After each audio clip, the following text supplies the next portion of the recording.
bahan bakunya cuma 3, sama gitu. Teman-teman bikin YouTube, terus bikin podcast, bahan baku kontennya cuma 3. Yang pertama adalah bahan bakunya yang faktual. Faktual itu yang fakta-fakta ya, yang peristiwa yang terjadi di sekitar kita. Kemudian yang kedua adalah faksional, jadi isi gagasan gitu, gagasan-gagasan. Yang ketiga fiksional, ini rekaan gitu. Jadi kan coba dibedah, digemercik. Bahan bakunya kan ada 3. Ada berita, disuguhkan dalam bentuk berita, itu bahan bakunya faktual kan, fakta-fakta di sana.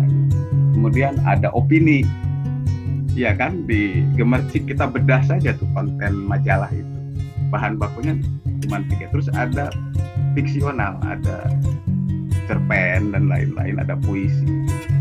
Fiksional ini dunia kreatif lah. Jadi artinya dunia yang direka-reka kan, kayak begitu. Nah, ini yang harus kita dan itu sudah dilakukan oleh teman-teman.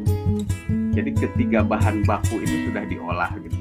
Ya seperti halnya kita mau bikin comro kan, bahan bakunya apa?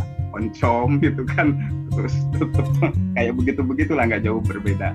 Nah, kalau kita sudah memahami bahan baku itu, artinya nanti mau diolah seperti apa, ya itu kan kita yang mengkreasikan. Sampai bisa jadi oncom, bisa jadi combro, bisa jadi apalagi banyak lah gitu ya. Bisa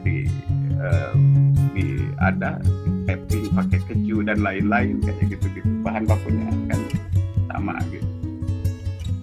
Faktual disuguhkan dalam bentuk berita, ya kan? Bahan bakunya faktual, kita olah, suguhkan dalam bentuk berita. Kemudian yang faksional, yang pikiran, yang gagasan, faksi, gitu, diolah, disuguhkan dalam bentuk opini. Kemudian yang fiksional, bahan bakunya fiksional, nih, rekaan, ya disuguhkan dalam bentuk prosa, gitu kan? Dalam bentuk cerita pendek, dalam bentuk puisi gitu, dunia kreatif kayak gitu. Ketiga bahan baku ini yang harus harus diolah gitu sedemikian rupa. Dan pada dasarnya ya inilah titik awalnya gitu. 5W 1H gitu. Nah, bisa diolah. Ketiga bahan baku ini juga diolah dan mengandung unsur itu gitu. Semacam kegiatan kita nih, kita coba disimulasikan. Apa berarti kan ini acaranya apa nih? Acara kita adalah hari ini namanya simulasi penatik ya kan, penatik. Nah itu oke. What? Nah penatik kan. Siapa yang menggelar? Gemercik, ya kan? Kapan? Hari ini Ahad sampai kapan gitu kan? Di mana? Ya, di dunia virtual ini kan kayak begitu. Nah itu kan bisa jadi bahan baku. Termasuk 5W 1H ini jangan salah, itu menjadi rumus jitu untuk menaklukkan kata pertama. Nah, biasanya kita kan gagas di dalam pikiran kita, dalam benak kita itu sudah banyak sekali yang ingin kita tuangkan gitu. Tetapi ketika kita mau menulis, stuck, macet gitu. Nah, sebetulnya salah satu rumusnya adalah yang 5W 1H ini.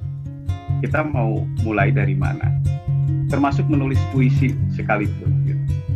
Coba kita simak puisi almarhum sastrawan tempo hari yang meninggal gitu ya, puisi sastrawan besar lah yang sampai sekarang pun sebetulnya diakrabi oleh teman-teman gitu, sampai ke generasi masa milenial gitu kan. Sapardi Djoko Damono yang bikin puisi aku ingin mencintai dengan sederhana, seperti kata yang sempat mengucapkan kayu kepada api yang menjadikannya abu.